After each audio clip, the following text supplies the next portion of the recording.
Ngopi soalnya bengi mesti tutup. Lah ngopiku lek poso kan bengi. Terus ngarep sing grumbul-grumbul kuwi kuburane bose Gudang Garam lur.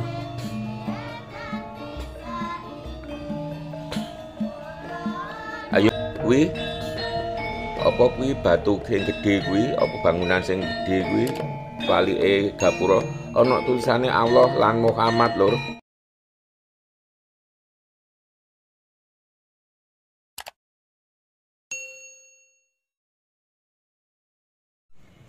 Assalamualaikum warahmatullahi wabarakatuh. Piye kabare dulur-dulur kabeh, muga-muga tansah sehat lan lancar rezekine. Kanggo dulur-dulur sing lagi nglaksanakake ibadah poso, muga-muga bisa tutup lan berkah.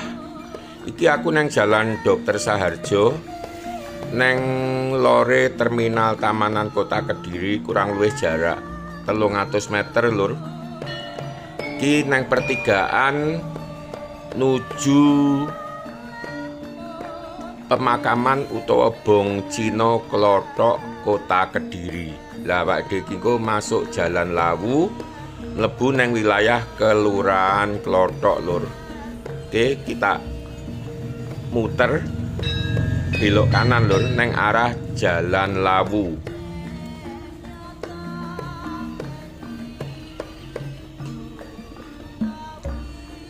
Ki masuk Jalan Lawu lur. Jalan kang nuju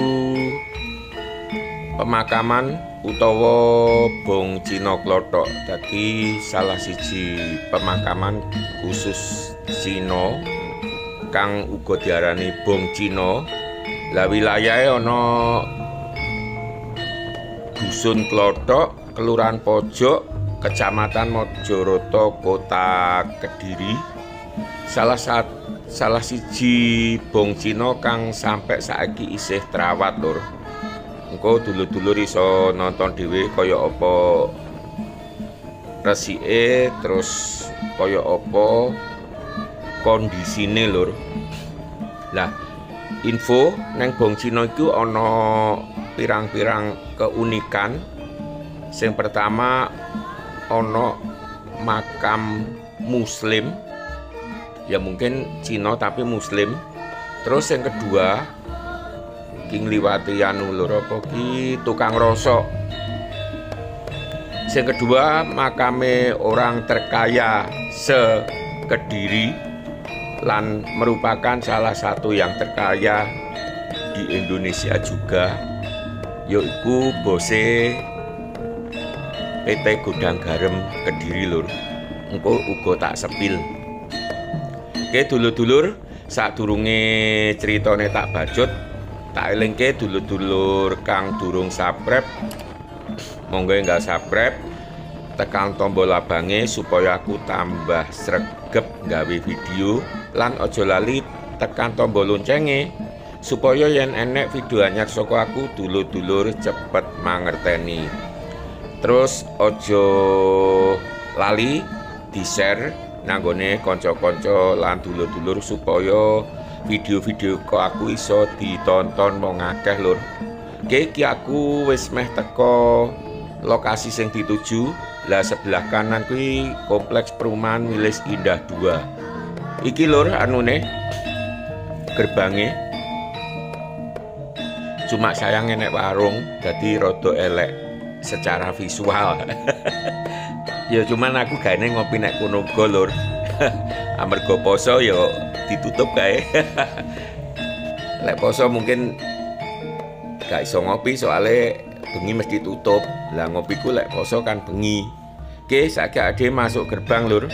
Sadurunge marani apa sing tak omongne wau, ya kuwi makam muslim karo makame Bos Gudang Garam. Neng kene iki uga lengkap karo ana krematorium, dadi papan kanggo bakar jenazah supaya dadi abu utawa dadi awu lur.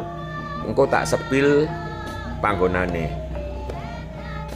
Cuman yo aku gak yo amarga jarang rene yo gak ngerti pas ana proses kremasi barang gak ngerti.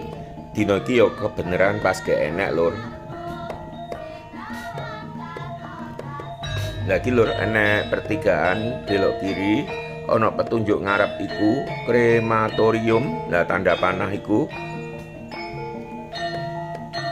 Lagu menggok ngiri 50 meter ana bangunan kanggo proses kremasi jenazah. Cuman aku rada heran lur, kok dina ki mang rame banget. Akeh wong sing tak temui wis enek belasan lur. Kaya wong lungguh-lungguh ngarep kuwi, engko aku tak golek info karo ngevlog iki. Lagi kalau yen mobil-mobil ki jelas apa kuwi keluargane sing duwe makam nang kene iki lur.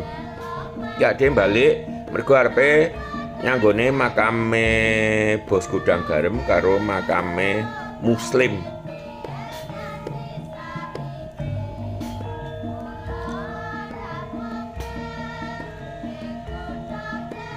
Iki nggih mlebu-mlebu ana dalan loro kene karo ngarep kono terus ngantek notok kuwi engko akhire ya tembus maneh. Lagi awake dhewe lihat dalan sing paling cedhak ae.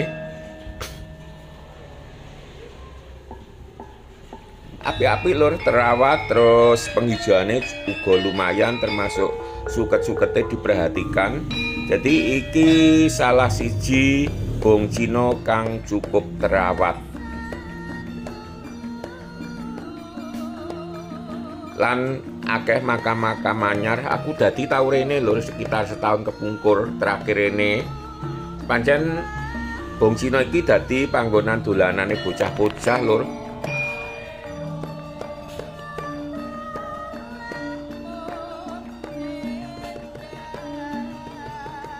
Lah yo uga ana makame wong Jawa.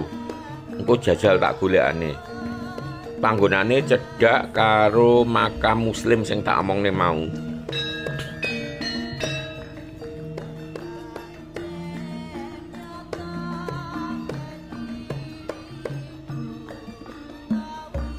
Oh, akeh tenan lho pengunjunge.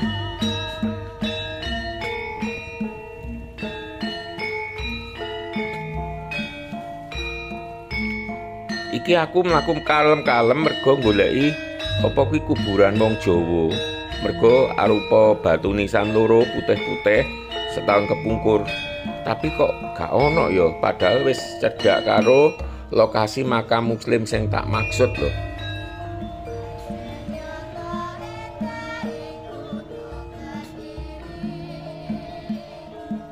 Lah makam Muslime iki lur ketok ana kubah kuwi kaya musola kiri jalan, lagi ana pagere stainless, terus ngarep sing grumbul-grumbul kuwi kuburane Bose Gudang Garam lur.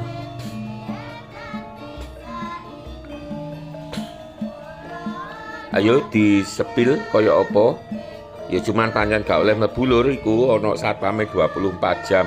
Ning yen dulur-dulur pengen ngerti dibuka-bukae ning channel iki ana bab sing khusus ngomongake makame Bos Gudang Garam ngarep iki lho. Gede banget yen diametere mungkin sekitar 200 atau 300 meter ngono lho. Tapi bentuknya uga kotak atau bunder berlekuk-lekuk sesuai kambek dalan iki. Pagere didekorasi terus ana wit-witan palem. Ki neng jero niki ana taman-tamane lho, aku tau nyepil sithik ngono. Iso didelok nek videoku dibuka-buka wae.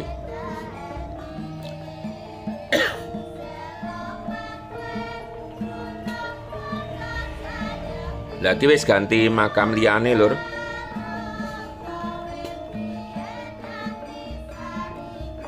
Kadoan kae Gunung Klothok lur.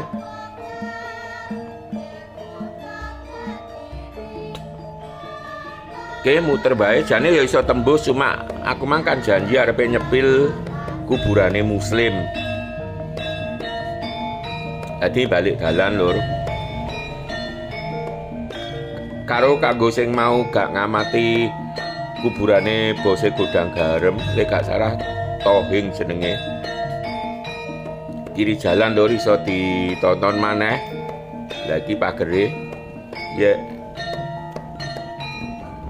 Terus termasuk lapangan rumput kuwi uga bagian saka Kompleks pemakamane Bose Godang Garem iki lur, kiri jalan.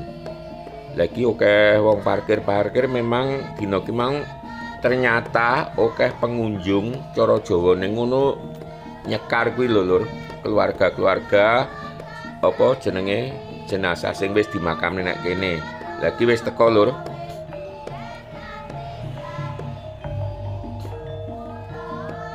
Tak sepile iki lur. Dadi ana bangunan, ana kubahe kaya musola. Lah lingkungane pancen kuburan Cina kabeh karo ya sebagian Nasrani sing enek tandane salib.